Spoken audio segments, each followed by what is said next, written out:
Ladies and gentlemen, boys and girls, friendos, NPs, and my not ever forgotten Ain Hajar. Welcome back to another Timoredbeard video. Today is a very special day because today, Tribes of Midgard Saga 2 drops. Yes, it's time to go and face Jormungandr, and today I'm bringing you a breakdown of the patch notes. Please do enjoy. Hit that subscribe button if you haven't already. Hit that like button. Let's crack straight into this. Season 2 Serpent Saga is upon us. Here are the patch notes. A ton of new content, quality of life updates, and changes to Tribes of Midgard. And we're going to get an entire list, which is beautiful. And the first thing we have is the open seas. We're going to be able to build boats and sail the seas. And on top of that, we're going to be able to swim. Finally. I know I personally died a lot to falling in water in season 1. So the worlds are now generated with a far greater balance of water, now populated with islands filled with dangerous creatures, rare resources, and valuable treasures. Very, very exciting. And of course, with boats comes a new building, the shipyard. This functions in the same way as the farm and the lumberyard and the quarry. So you have to take resources to it to build it up, to make it stronger, and then you can craft boats from it, and you can craft different sizes of boats, as you can see here. There's the fairing, the carve, and the drakar. With the fairing being a very small one-person sort of little sailboat, the carve being a larger boat for more players, and the drakar being your large, long ship that's going to travel the fastest, and also be able to hold the most players, I believe. Swimming. Look at that. Beautiful. We can now swim. We no longer die if we fall in the water, which is a positive. However, we do still die if we run out of stamina. So when you do go swimming in season 2, make sure that you don't run out of stamina, because that would be bad.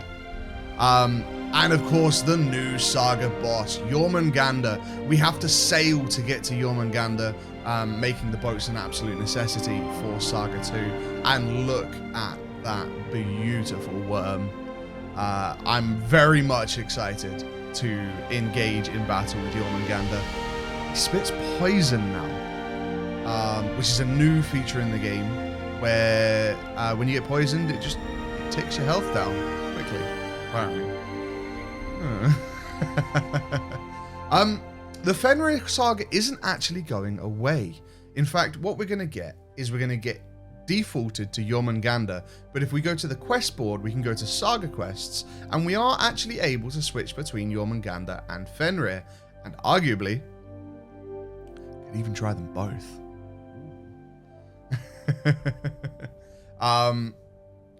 Which I'm definitely going to do. I'm definitely going to try to do a run where I kill both Fenrir and Jormungandr before winter. We'll see. The new condition, poisoned. As you can see, there is a green gas cloud effect coming off there to indicate it will slowly eat away at your HP and mana if you're afflicted. And the poison can come from the Selkie's claws or Jormungandr spit, and we'll get to Selkie's later on. New armor perks have been introduced, which will impact your playstyle. For instance, the villager armor set gives increased chance to receive double the loot from enemy drops per piece equipped. Huge for speedrunning loot and stuff. Herseer, increased sword damage per piece equipped. Raider, axe damage. Feral, hammer damage. Nornir, thunder damage. Cider, damage against healthing. Utgard, ice damage. Gulveig, fire damage. Serpent, which is a new set. Exciting. Dark damage. Fornjot, damage against Jotuns. Balder, regenerate HP every 10 seconds. Amount healed increases per piece equipped. That's huge. It's very huge. Fenrir, increased damage against saga bosses. So if you are planning to do both of the bosses, do Fenrir first, because that's just going to make it easier to kill Jormungandr. Pro tip. Pro tip. And these perks all apply per piece equipped. So that means that you can mix and match, or you can go all in one. and you can just do as you please. There are 3 new creatures. The seals, which are new, cute, docile, lovely creatures. The not so cute selkies, which look like seals, but are actually evil mermaid spirit style things that look like seals until they don't. And the Fossagrim, which are armed with trusty lyres. They come bearing one of 3 magical songs that provide benefits to their allies in a nearby radius. So it's a buff monster, to help buff the other monsters in the area. New camps, beacons, that are fortified with a gauntlet of turrets and host enemies defending a sacred beacon used to light the way to Jormungandr. So I have a feeling that these beacons are going to actually tell you where Jormungandr is by following from one to the next. But they seem dangerous, which is exciting. There are 5 new runes. We have Nothing to Wield, which increases damage dealt by combo attacks and spells while fighting unarmed. Exciting. And it enables resource harvesting without tools. Very interesting. Mana Pathfinder, gain 10 mana per second while running on a path. Yeah, alright. Harvest Boom. Harvesting resources triggers an explosion, causing medium physical damage. Probably not going to be that useful, but maybe there might be a way to cheese some enemies in there. Winter's Wake. Defeated enemies have a 15% chance to activate a swirling storm of frost around you, dealing medium damage. Now that is possibly going to be an incredibly powerful rune, and I'm really looking forward to seeing what sort of builds get generated around that one. And Ira's Gift. Bearing the markings of Ira foot crushed, I'm back. The back of this idol just reads, "You owe me one." Whatever that means. I have a feeling that Ira's Gift is a revive, and if you have one of these runes on and you go down, you can consume it to automatically get back up. But that is just a feeling. I have no idea. We'll find out soon enough. New starter kits. The Sailor starter kit, which means you start the new world with a boat, could arguably be an incredibly strong kit for rushing Jormungandr quickly. Absolutely. A Builder starter kit starts you with 10 wooden boards, 10 cut stone, and 10 wrought iron. Really, probably not that useful, honestly. Industrial starter kit. Start a new world with Freya's Harvest Rune and Harvest Boom Rune. Possibly. One starter kit that does look incredibly exciting to me is the Twin Knuckle starter kit, where you get 2 Nothing to Wield runes. That could be a really strong start.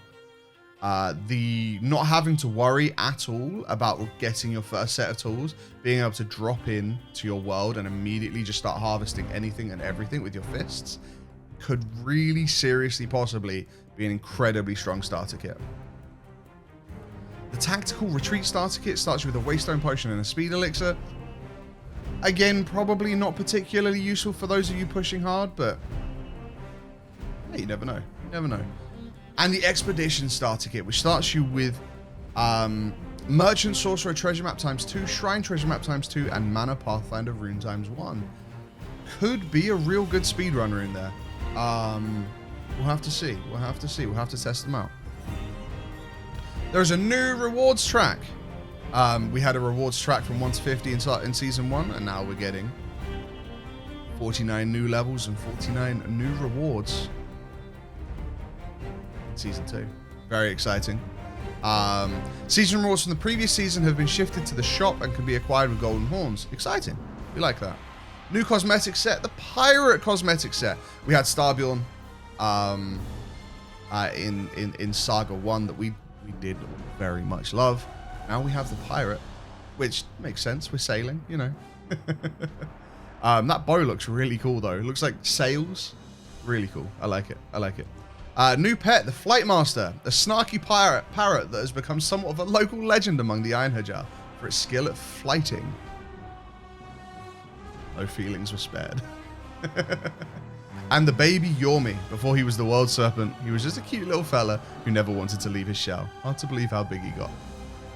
Yeah, this is true. So we can get a baby Jormungandr pet as well. and much more. New ruin and decoration landmarks to enhance visual variety, exciting. Defeat Jormungandr 1 times, 5 times, and 10 times challenges with unique rewards, super exciting. Defeat 2 saga bosses in a single world challenge, we're absolutely going to be doing that. Over 50 new sound effects and VOs in High Midgardian for immersion, fantastic, love that. Shimmering visual effect on the village quest board to draw attention to it when no personal quest has been selected, nice. Sometimes people forget, I do all the time, so that's going to be really useful. And performance optimizations, updated visuals, and various other improvements, absolutely fantastic. New crafted equipment recipes. So we've got Jormungandr's armor set. His maw, which I believe is the hammer, which has Whirlwind Tail, Poison Spit, and Crashing Waves for its spells. Very interesting. His armor grants Poison Proof ++. And his shield, which doesn't have anything on it. Then we have the Serpent Gnasher axe, which has the slash and the summon spell. Really interested in what that summon spell is. Does it summon serpents? We have poison-proof armor, and we have an epic shield. Now that poison-proof armor might become very, very useful for fighting Jormungandr, just because of the poison that he spits out on the regular. But I say that, and we've got a new elixir. You no longer need to worry about being stunned, slowed, poisoned, weakened, or even lit on fire. 90 seconds of immunity to poison. You might want to just craft a couple of these and go to the Jormungandr fight with those. We have another event also starting today and running till January 3rd. We have the Euler Days event. 3 festive challenges that can only be completed during this time-limited event. Complete these challenges to earn unique Euler Days content. See Euler Days content below. Okay, there we go. Present loot. New loot chest to safeguard your belongings. Ah, cute. Defeat 20 unfrozen Vikings to earn. The pet. Oh, Bucky the Yulgo. Look at Bucky the Yulgo. Oh my goodness. Defeat 50 festive Eulifars and earn Bucky the Yulgo pet. Amazing. Incredible. Euler Day portrait. Defeat 80 festive Snoblins and earn the Euler Days portrait. Lovely. And Euler Days cosmetics. We have another. We have Allfather Yule cosmetic set and Bucky the Yule Goat as a cosmetic. Wonderful. Now, balance changes. Jotun pacing has been reduced to accommodate new world generation with a smaller mainland. Yeah, we like that.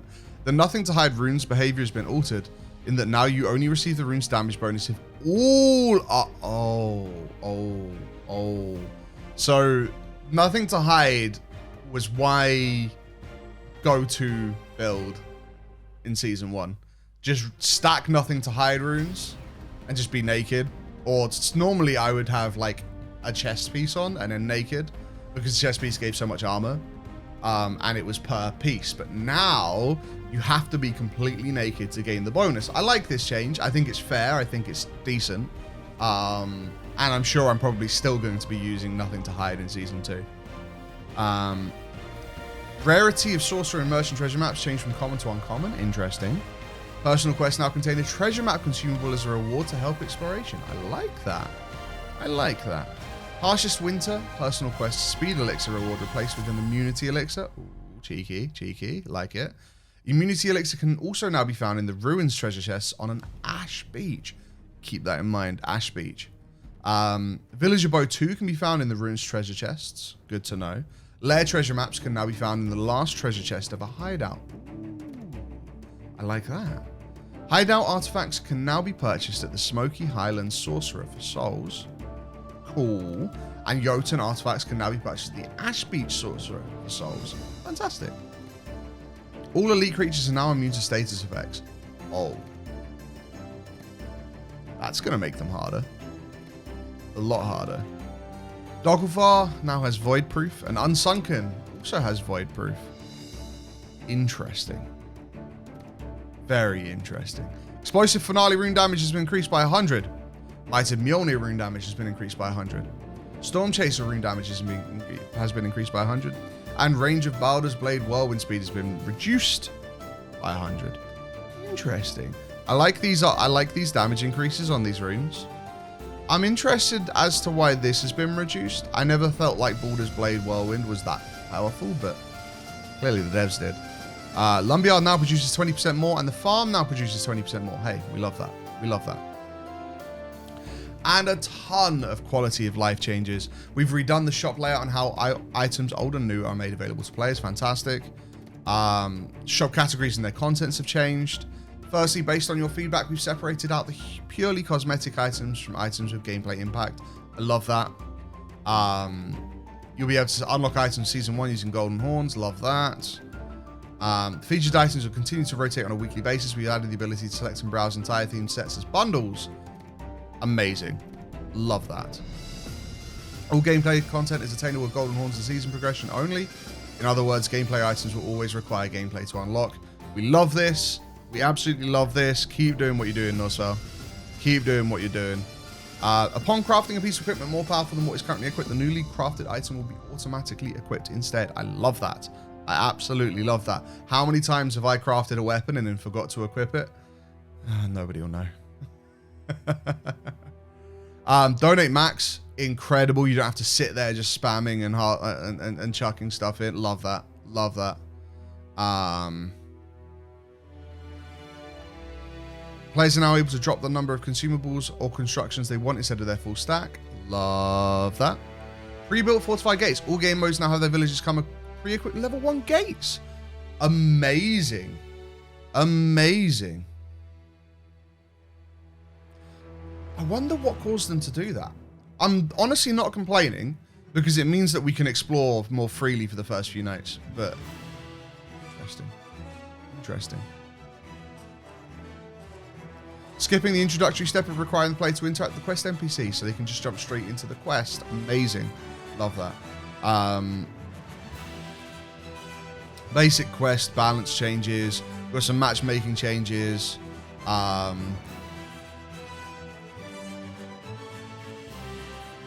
Fantastic. We love this.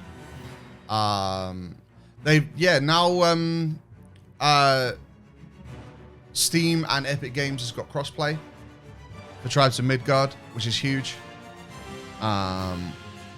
Information displayed on the game over screen. We love. Hunter class unlock. Change the requirement to activate 15 shrines. Interesting. Okay. To keep it accessible. Ranger's Slowpoke Blessing has been improved so that the effect can now also be triggered by bow attacks in addition to standard melee attacks. Interesting. And some bug fixes. Ladies and gentlemen, I don't want to keep you any longer because this has already been a lot longer video than I expected it to be. But that is the patch notes breakdown. I'm super excited about it. I hope you're super excited about Saga 2. Come find me on twitch.tv/Timo_Redbeard. I will probably be live when this video goes up. So come check me out. We're going to get into some Season 2, Saga 2, Jormungandr together. Ladies and gentlemen, boys and girls, friendos, MBs, and my all-beloved Einherjar. I've been Timoredbeard. Peace out. Take care. Stay fruity.